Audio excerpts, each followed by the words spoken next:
خب سلام به همگی. خوش اومدیم به این پادکست.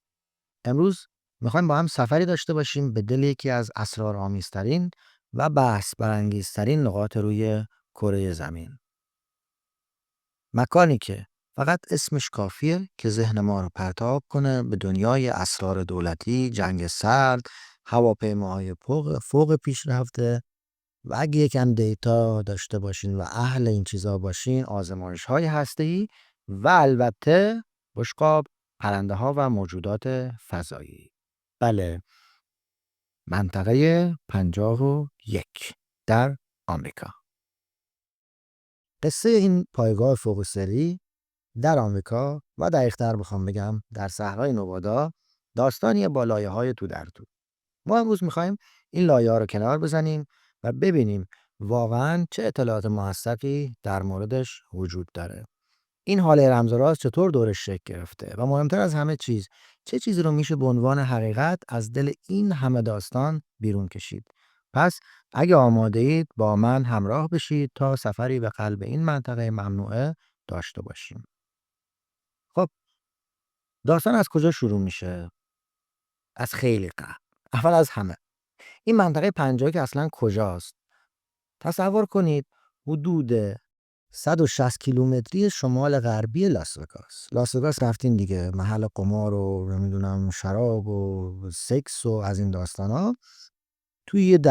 توی صحرای خشک و بی آب و علف هست. خود لاس وگاس هم همچین شرایطی رو داره و یه جای واقعا پرت و دور افتاده. فضای هوایی اطرافش هم به مساحت 1550 کیلومتر مربع ممنوع هست. هر چیزی تو آسمون باشه میزننش. و این 1550 کیلومتر مربع محدوده ممنوعه هوایی شوخی نیستا. یعنی شما تصور کن اگه با ماشین بخوایم از این سرش بریم اون سرش، یه چیزی حدود، حتی اگه مربعی هم در نظر بگیریمش، یه چیزی حدود نیم ساعت 40 دقیقه و در عمل احتمالاً 1 ساعت طول خواهد کشید.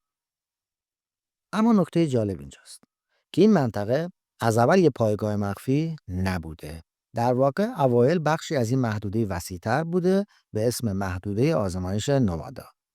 جایی که کمیسیون انرژی اتمی آمریکا بعد از جنگ جهانی دوم بمب‌های هسته‌ایشو آزمایش میکرد. آره، تو صحرا آزمایش میکردن. خیلی هم جالبه که این آزمایش‌ها اونقدر عظیم بودن که ابر قارچی که درست میشد از تو شهر لاس وگاس هم دیده میشد. و باورتون میشه این موضوع حتی یه جور جاذبه توریستی هم شده بود برای لاس وگاس. مردم یه مهمونیایی میگرفتن به اسم کوکتل اتمی. میرفتن رو پشت بوم تا طلوع مصنوعی ناشی از انفجار اتمی رو تماشا کنن. خیلی جالبه نه؟ شبا که میشد مردم دور هم جمع میشدن رو پشت بوما و تو فضای باز که شاهد کوکتل اتمیشون باشن. یاد چی میافتین؟ یاد سریال چرنوبیل احتمالاً که آمریکایی‌ها ساختن و این رو به ما میگه که چقدر تاریخ رو قشنگ طرف برنده تعریف میکنه. عین همون اتفاقی که توی سریال چرنوبیل میگفتن افتاده، یا تو سریال اینجور روایت میشه که مردم روی یک پل ایستاده بودن و صحنه خروج ذرات اتمی رو نگاه میکردن. اما واقعا توی نوادا و در زمانی که آزمایش‌های اتمی آمریکا اتفاق میافتاد، مردم در آمریکا و در شهر لاس وگاس میرفتن و این صحنه ها رو میدیدن و احتمالاً بعدش هم هزینه‌اش که سرطان و بیماری های دیگه هست رو پرداخت کردند.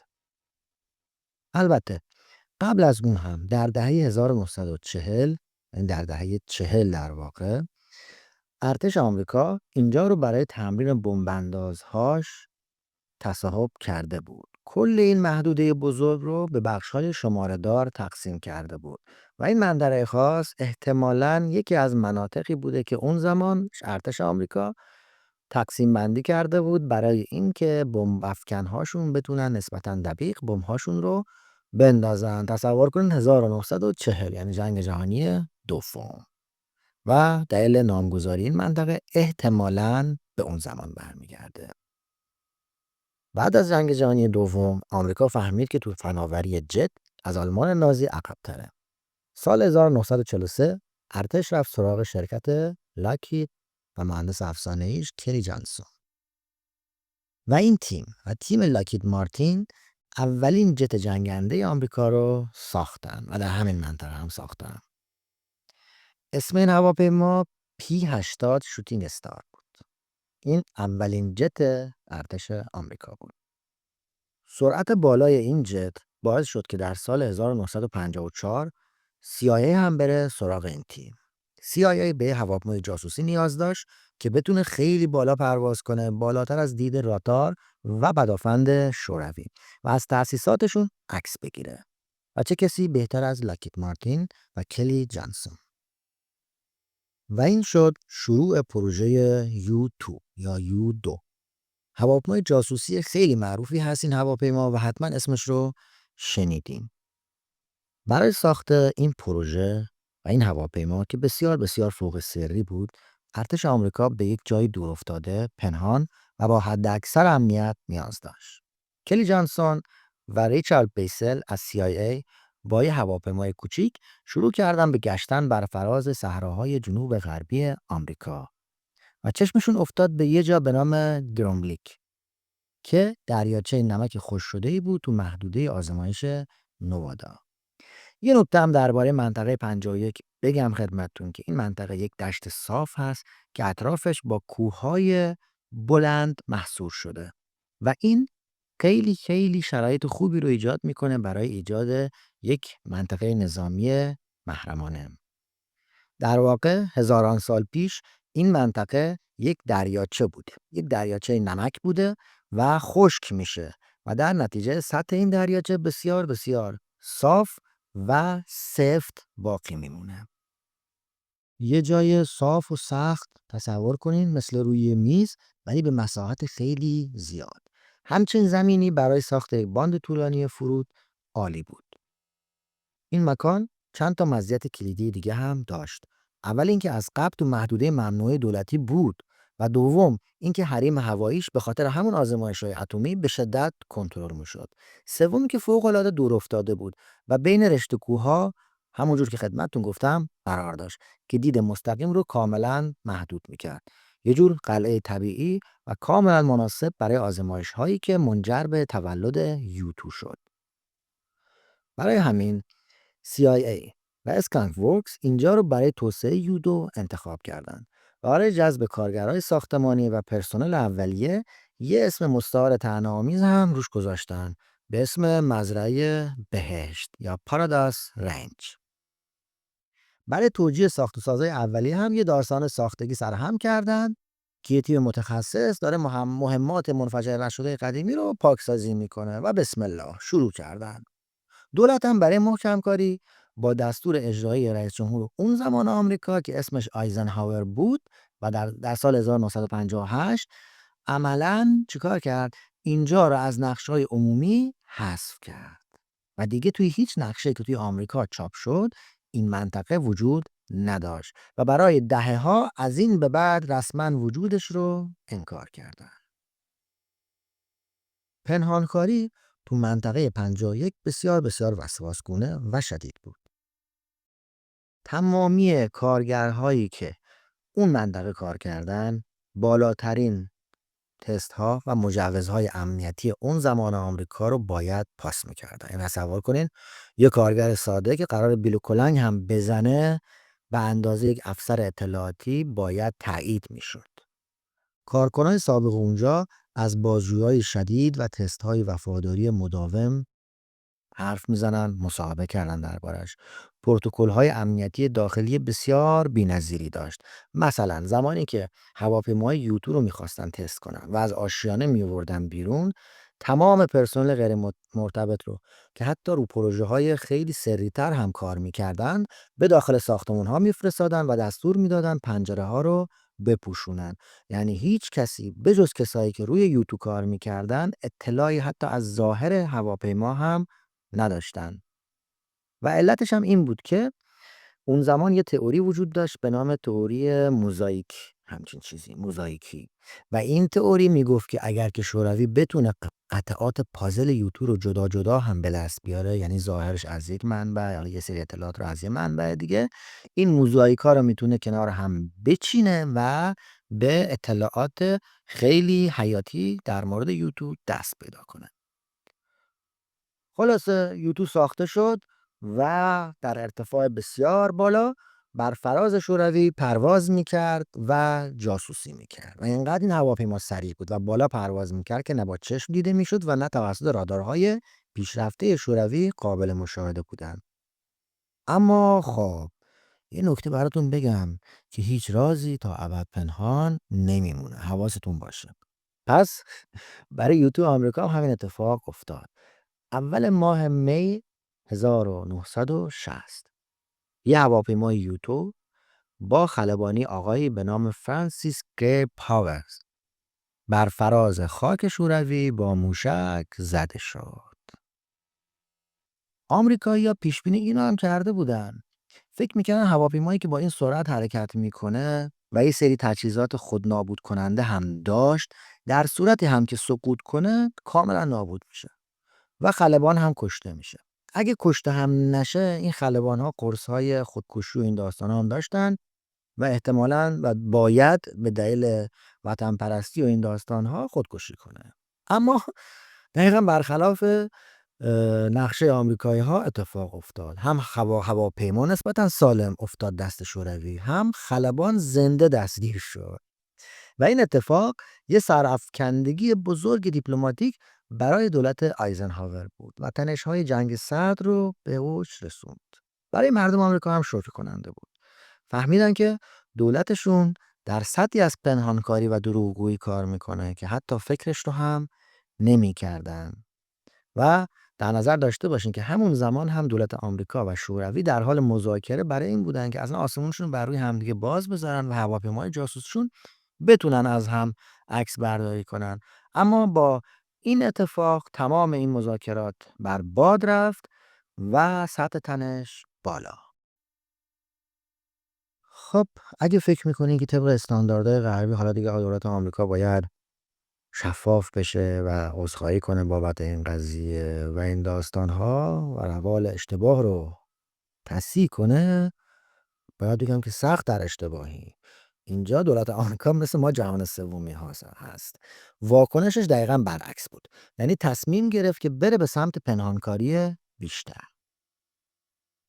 ریچارد بیسل مسئول این پروژه میگه که خب اوکی باشه، حالا که یوتیوب لو رفته ما یه هواپیمایی میخوایم که حتی سریعتر باشه، حتی بلند پروازتر باشه و حتی رادارگریزتر باشه و این دفعه مچمون رو نتونن بگیرن.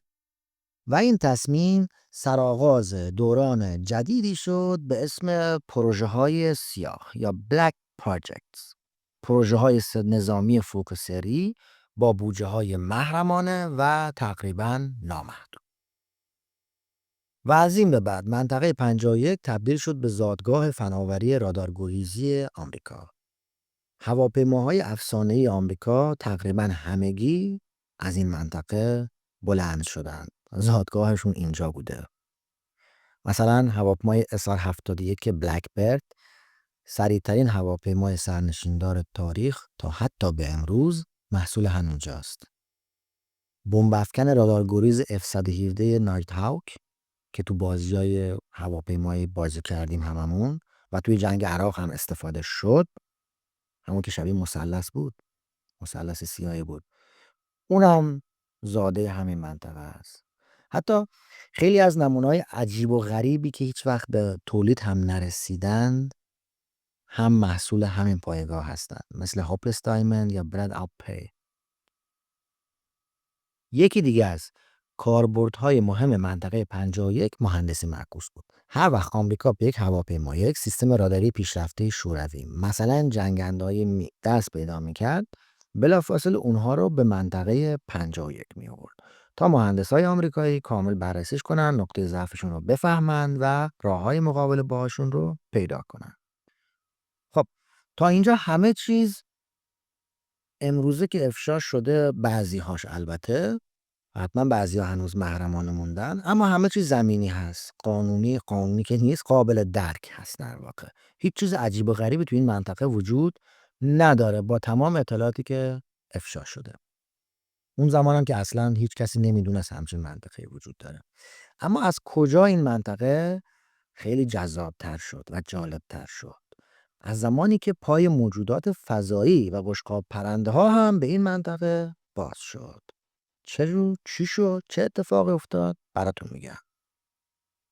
تقریبا تا اواخر دهه 80، یعنی تصور کنید حدود مثلا 30-40 سال بعد از اینکه این داستان منطقه 51 شروع میشه، تقریبا هیچ پیوند مستقیمی تو افکار عمومی بین منطقه 51 و یوفوها وجود نداشت. اما در انتهای این دهه، یعنی 1989، 40 سال بعد، 50 سال بعد، همه چیز با مصاحبه جنجالی مردی به اسم باب لازار تغییر میکنه. لازار ادعا میکنه که یه فیزیکدان هست. یه فیزیکدانی بوده که توی تأسیسات مخفی نزدیک منطقه 51 به اسم S4 یا S4 کار میکرده. وظیفش چی بوده؟ به گفته خودش کارش مهندسی معکوس 9 بشقاب پرنده با منشأ فرازمینی بوده. این خیلی ادعای بزرگیه. درسته؟ خیلی ادعای بزرگیه. و تاریخ پر از همچین کلاهبردارهای هست، اگر کلاهبردار باشه البته. اما یه زمان هست که یه نفر یه چیزی رو تعریف میکنه با جزئیات تعریف میکنه و لازار همچین کاری رو انجام داد. لازار داستانهای شگفت‌انگیزی رو تعریف میکرد، از دیدن گزارش‌های کالبد شکافی موجودات بیگانه تا وجود یک عنصر فوق سنگین و پایدار به اسم عنصر 115 که منبع انرژی این سفینه ها بوده و میتونسته میدون ضد جاذبه ایجاد کنه. دقت بالای لازار توی تعریف جزئیات اینقدر این مصاحبه هاش رو واقعی جلوه داد که در نهایت باعث شد که این مصاحبه مثل بمب صدا کنه و پخش بشه و جهانی بشه. و این دقیقاً تو زمانی اتفاق افتاد که علاقه عمومی به یوفوها و تئوری های توطئه در اوج بود. 1989، یعنی حدود 1368 تا 1370. توی ایران هم تو اون زمان این مسائل خیلی تو بورس بود. دهه 70-80 یوفوها، آدم فضایی ها جز مباحث مورد علاقه عموم بود. لازار آرام و منطقی حرف میزد و جزئیاتی از داخل پایگاه میگفت که به نظر واقعی میومد. او حتی یه کار دیگه هم کرد.